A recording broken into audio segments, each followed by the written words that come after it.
Hi! In front of me is Motorola Moto E40, and today I would like to show you how you can manage vibration settings on this Motorola.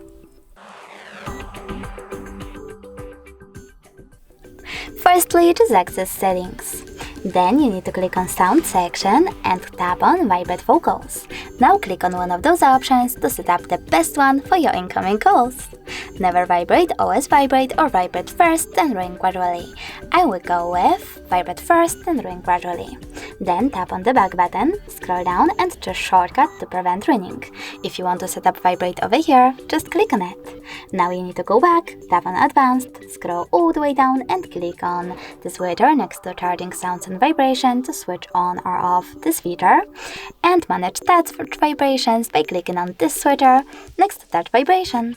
Thanks so much for watching. If you enjoyed this video, leave a like, comment and definitely subscribe. Bye!